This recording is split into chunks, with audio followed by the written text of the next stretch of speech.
మహాపరిశుద్ధుడును మన ప్రభు అయిన యేసుక్రీస్తు ప్రశస్తమైన గణనామానికి మహిమ కలుగును గాక.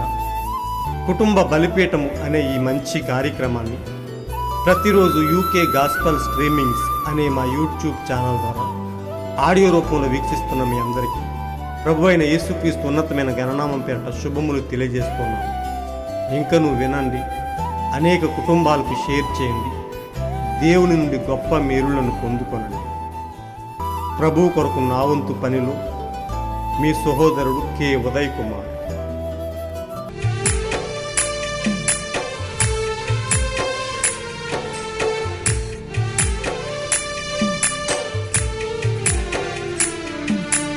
కలువరి పైన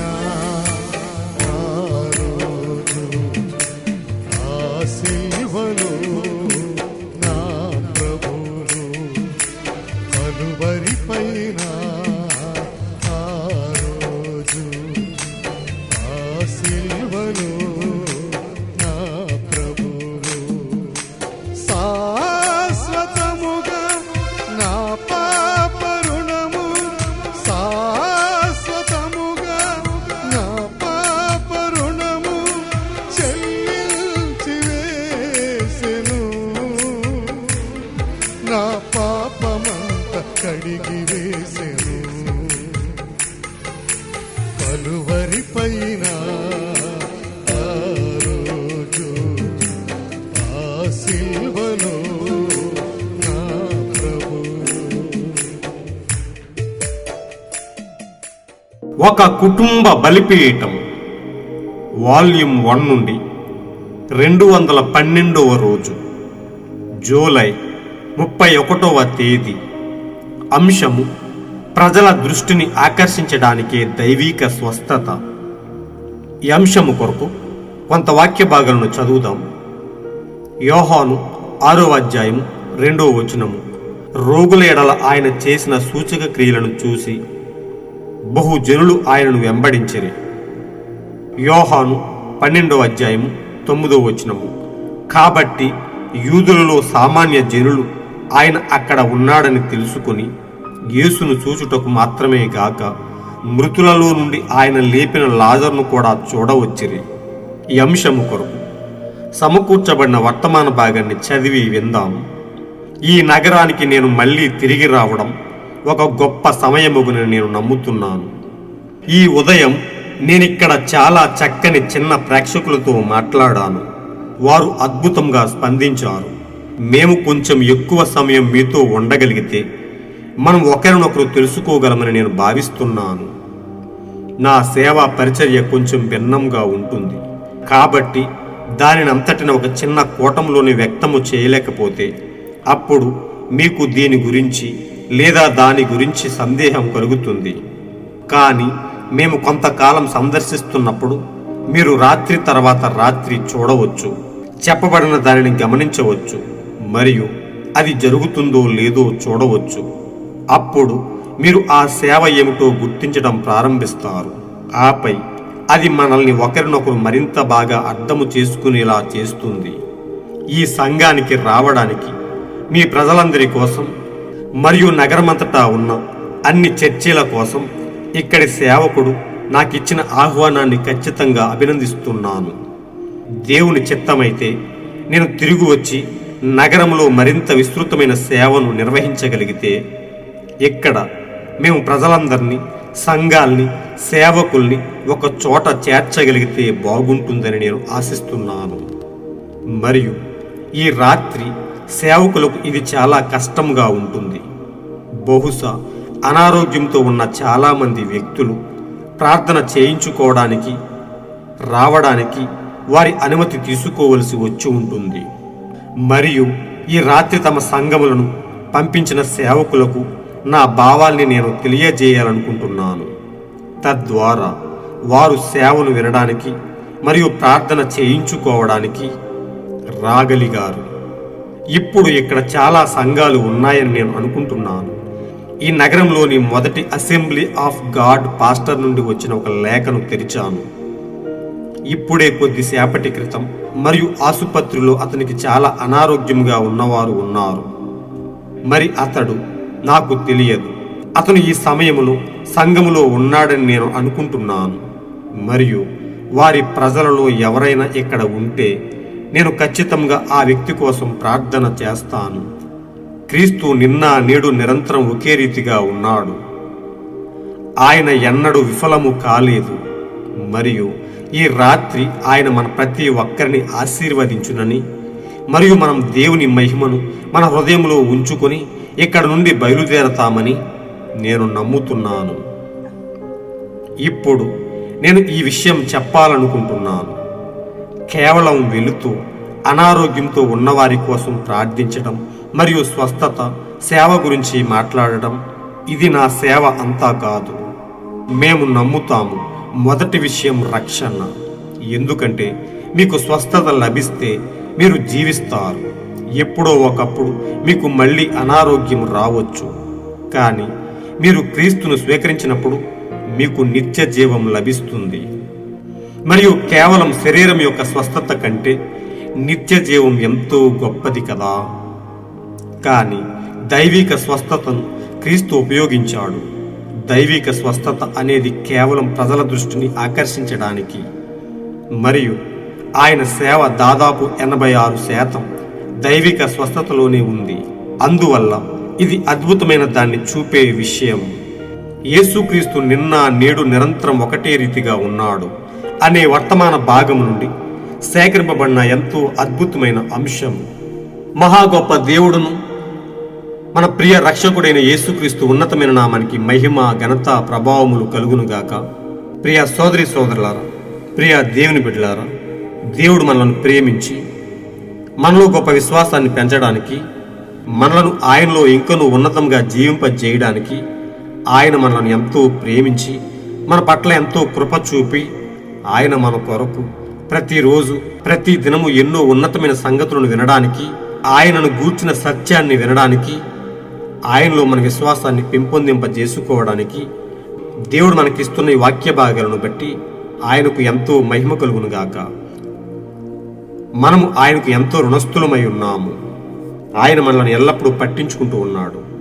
ఆయన ఎన్నడూ మారని దేవుడిగా ఉండి నిన్న నేడు నిరంతరం ఒకటే రీతిగా ఉండి యుగ యుగములలో తరములలో ఒకటే రీతిగా ఉండి ఆయన తన ప్రజలకు ఎల్లప్పుడూ మంచి కార్యాలను జరిగిస్తూ ఉన్నాడు.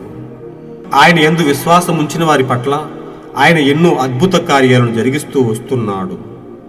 ఆయన స్వస్థపరిచే దేవుడిగా ఉండి అనేక మందిని స్వస్థపరుస్తూ ఉన్నాడు. ఆయనలో అనేక గొప్ప గుణలక్షణాలను కలిగి ఉన్న గొప్ప దేవుడు ఆయన.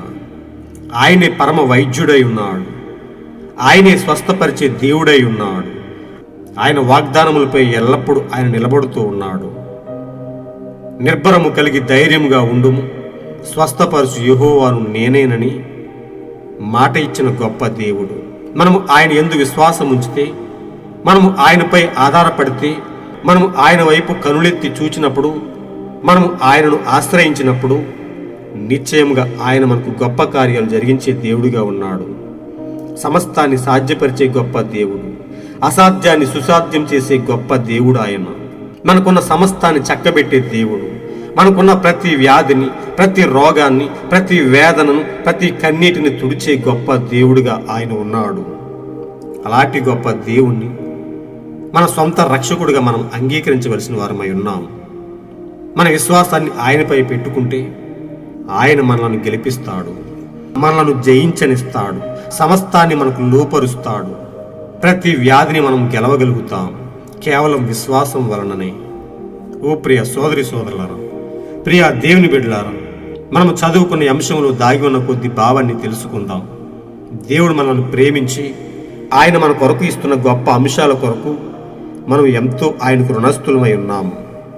ప్రియ సోదరి సోదరులారా, ప్రియ స్నేహితులారా, ప్రియ దేవుని బిడ్డలారా, యెహోవా తమకు దేవుడిగా గల జనులు ధన్యులై ఉన్నారని, ఆయన యందు విశ్వాసం పెట్టుకున్న వారిని ఆయన ఎన్నడూ త్రోసిపుచ్చడని, ఆయనపై ఆధారపడిన వారిని ఆయన నిశ్చయంగా నిలబెడతాడని, మనము ఎంతో నిరీక్షణతో ఆయనపై ఆనుకోవడానికి, మనం ఎంతో నిశ్చంత కలిగి ఆయనలో నిలబడటానికి, ఆయనలో ముందుకు సాగడానికి దేవుడు మన కొరకు ఎంతో ధన్యతను అనుగ్రహించాడు. ప్రియ సోదరి సోదరులారా, అందుకే మనం కృప పొందిన ప్రజలమై ఉన్నాము. మనం ఎంతో ధన్యులమై ఉన్నాము. ఈ చివరి గడియలో, ఈ అంత్య కాలములో, ఈ అపాయకరమైన దినాలలో దేవుడు తన అమూల్యమైన వాక్కును మనకిచ్చి మనలను ఎంతో ఉన్నతంగా జీవింపజేస్తూ ఉన్నాడు. ప్రియ సోదరి సోదరులారా, ఈ అంశములో దాగి ఉన్న కొద్ది భావాన్ని తెలుసుకుందాం. ప్రజల దృష్టిని ఆకర్షించడానికి దైవీక స్వస్థత. రోగుల ఎడల ఆయన చేసిన సూచక క్రియలను చూసి బహుజనులు ఆయనను వెంబడించెను. ప్రియ సోదరులారా, మనం గమనించినట్లయితే ప్రతి కాలంలోనూ జనులు ఆయనను వెంబడిస్తున్నట్టుగా, ఆయనపై ఆధారపడుతున్నట్టుగా మనం చూస్తూ ఉన్నాం. యేసుక్రీస్తు కాలంలో ఆయన చేసే బోధన వినుటకు బదులుగా అనేక మంది ఆయనను ఎంతగానో వెంబడించారు. గుంపులు గుంపులుగా గొప్ప జనసమూహం ఆయనను వెంబడించినట్టుగా మనం చూస్తూ ఉన్నాం. ఎందుకంటే ఆయన బోధన వినటానికి కాదు గాని ఆయన నుండి స్వస్థతను పొందుకోవడానికి, అనేక మంది రోగులు ఆయన ద్వారా స్వస్థతను పొందుకోవడానికి బహుజనులు ఆయనను వెంబడించరని మనం వాక్య భాగంలో చదువుకున్నాం. ప్రవక్త చెప్తున్నాడు, స్వస్థత అనేది ప్రజలను ఆకర్షించడానికి ఒక ఎర అని ప్రవక్త చెప్తూ ఉన్నాడు. ప్రియ సోదరి సోదరులారా, ప్రియ దేవుని బిడ్డలారా, ప్రవక్త యొక్క సేవా పరిచర్య ఎంతో భిన్నముగా ఉన్నట్టుగా మనం చూస్తూ ఉన్నాం. ఆనాడు బహు జన సమూహము యేసుక్రీస్తును వెంబడించిన రీతిగానే లవోదికీయ సంఘకాలంలో మన కాలానికి పంపబడిన మన ప్రవక్త విలియం బ్రెన్హాంను కూడా అనేక మంది జనం ఆయన కోటాలకు తండోపతండాలుగా వస్తూ ఎంతో కిక్కిరిసిన జనముతో ఆయన సభలు జరుగుతూ ఉండేవి. ఎందుకంటే ఆయనలో స్వస్థపరిచే వరమున్నది కాబట్టి. దేవుడు ఆయనకి ఇచ్చిన పరిచర్యను 3 భాగాలుగా విభజించి 3 ఈడ్పులుగా పోల్చినట్టుగా మనం చూస్తూ ఉన్నాం. మొదటి ఈడ్పులో ఆయన స్వస్థత కార్యాలు జరిగించాడు. వైద్యులు బాగు చేయలేని అనేక రోగాలను దైవిక స్వస్థత ద్వారా మన ప్రవక్త విలియం బ్రెన్హాం చేసినట్టుగా మనం చూస్తున్నాం. ఒక స్వస్థత జరిగే ముందు దేవుడే ఆయనకు సూచనలు ఇచ్చేవాడు. దేవుడు దర్శనం ఇవ్వకుండా, ఆ వ్యాధి స్వస్థపడుతుందని చెప్పకుండా ప్రవక్త ఏ కార్యము చేసేవాడు కాదు. ఎందుకంటే ప్రవక్త కేవలం ఒక ఒట్టి మనిషి. ఆ కార్యము జరిగించేది కేవలం దేవుడై ఉన్నాడు. కేవలం ఆ ఖాళీలో నిలబడటమే ప్రవక్త వంతై ఉన్నది గాని ప్రవక్త గొప్పవాడు కాదని మనం తెలుసుకోగలుగుతూ ఉన్నాం. ఒక దీనుడైన సేవకుణ్ణి దేవుడు ఎన్నుకొని ఆయన ద్వారా అనేక గొప్ప కార్యాలను, అద్భుత కార్యాలను జరిగించినట్టుగా మనం చూస్తూ ఉన్నాం. ఆయన చెప్తూ ఉన్నాడు, నా సేవా పరిచర్య కొంచెం భిన్నముగా ఉంటుంది కాబట్టి దానంతటిని ఒక చిన్న కూటంలో వ్యక్తము చేయలేకపోతే అప్పుడు మీకు దీని గురించి లేదా దాని గురించి సందేహం కలుగుతుంది. ప్రియ సోదరులారా, ఆయన గురించి అనేక మంది అభ్యంతరపడ్డారు. దైవిక స్వస్థత లేదని, అవి ఎప్పుడో ముగించబడ్డాయని, అది ఒట్టి భ్రమని, ఆ కార్యాలు దెయ్యాల వలన జరిగిస్తున్నాడని అనేక మంది ప్రవక్తను సందేహించారు, అవమానించారు, ఆయనను గేలి చేశారు.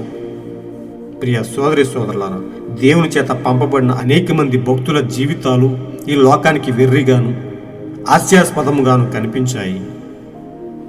ప్రియ సోదరి సోదరులారా, ప్రియ దేవుని బిడ్డలారా, మన ప్రవక్త విలియం బ్రెన్హాం యొక్క పరిచర్య చాలా భిన్నమైన పరిచర్య అని మనం తెలుసుకోగలుగుతూ ఉన్నాం.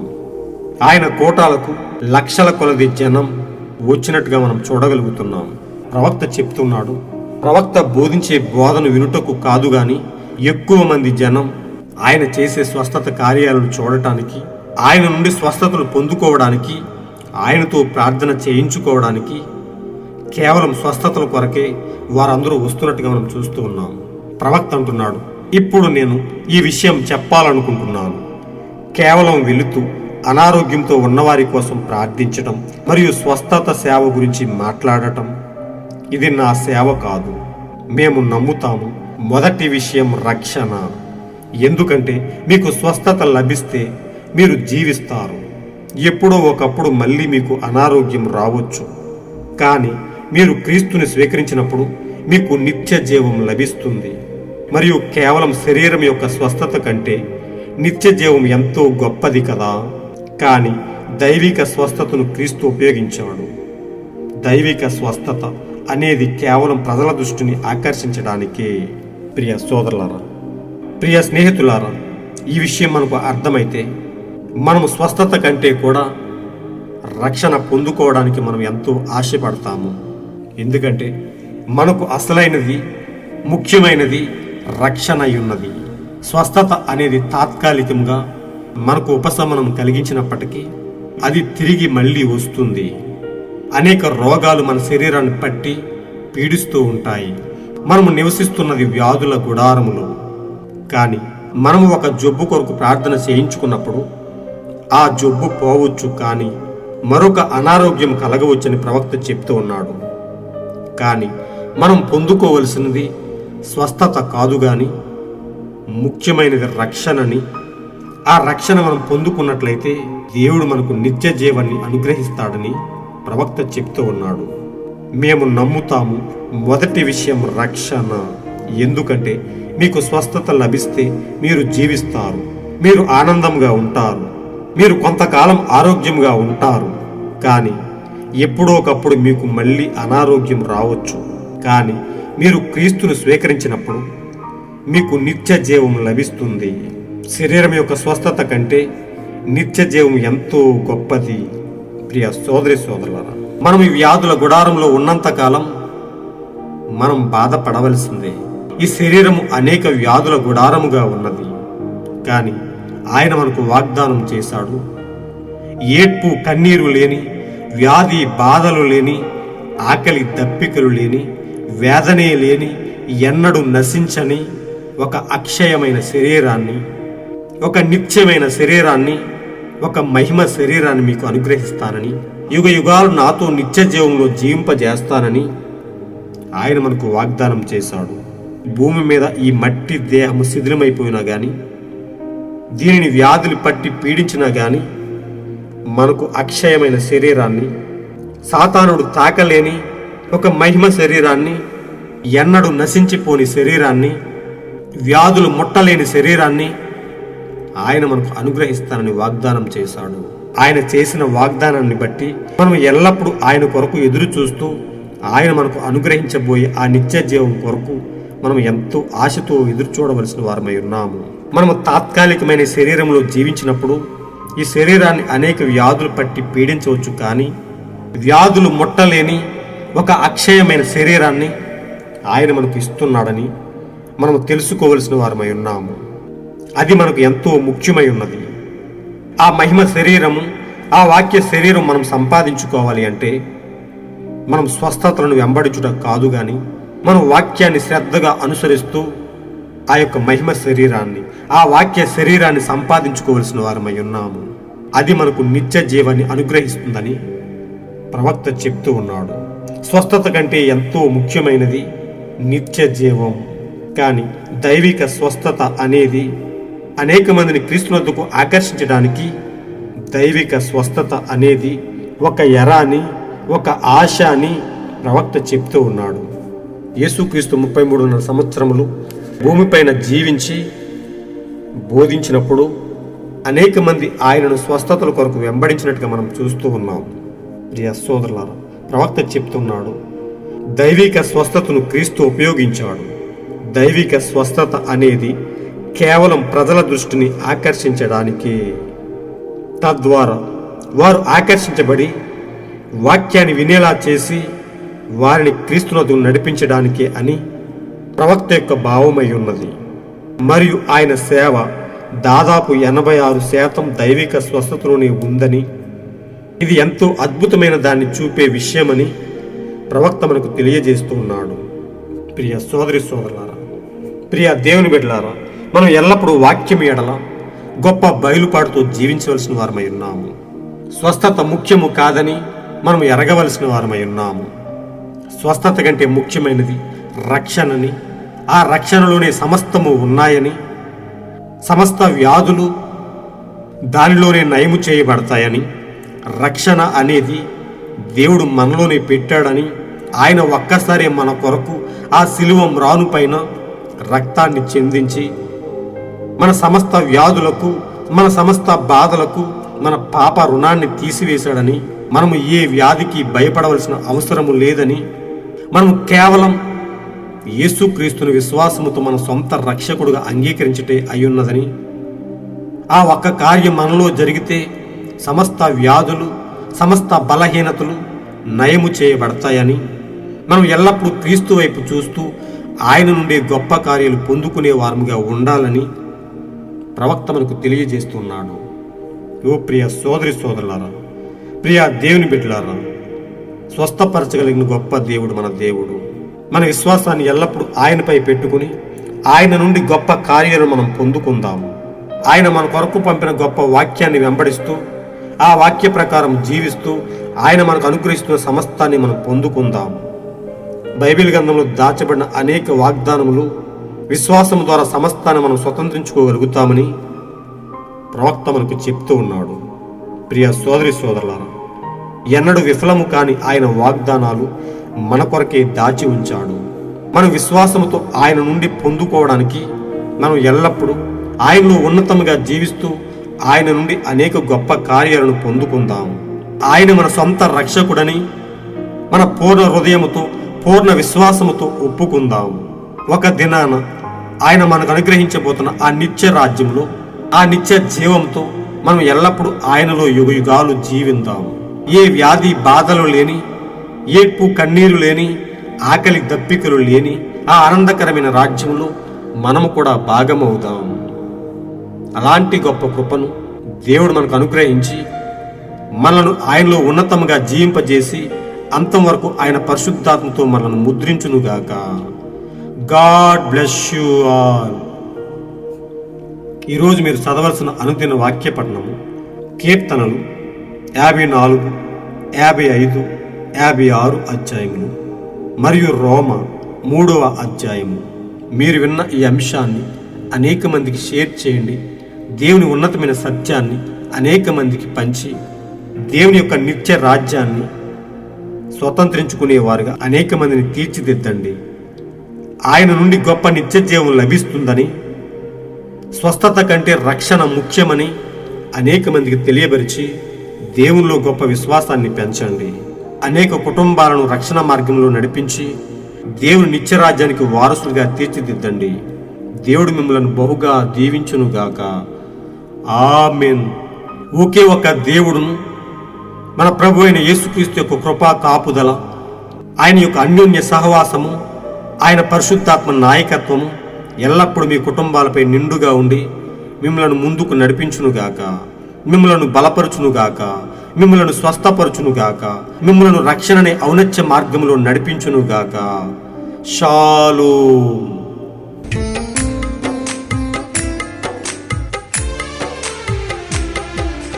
దుష్ట సాతానుడి నడుము ఆ కలువరిలో ఆ రోజు విరిచివేసెను.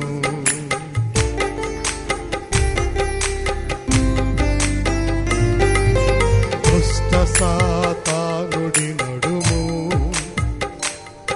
ఆ కలువరిలో ఆ రోజు విరిచివేసెను. నా ప్రాణాత్మ దేహములను, నా ప్రాణాత్మ దేహములను స్వస్థపరచెను. నీతి మార్గములోనికి నన్ను తెచ్చెను. నిత్య జీవమునకై నన్ను సిద్ధపరచెను. కలువరి పైన ఆ రోజు ఆ సిల్వలో నా ప్రభువు, కలువరి పైన ఆ రోజు ఆ సిల్వలో నా ప్రభువు శాశ్వతముగా నా పాప రుణము చెల్లించి వేసెను. నా పాపమంత కడిగి వేసెను. నా పాపమంత కడిగి వేసెను. నా పాపమంత కడిగి వేసెను. హల్లెలూయా, హల్లెలూయా. దేవుని స్తోత్రం. Praise the lord.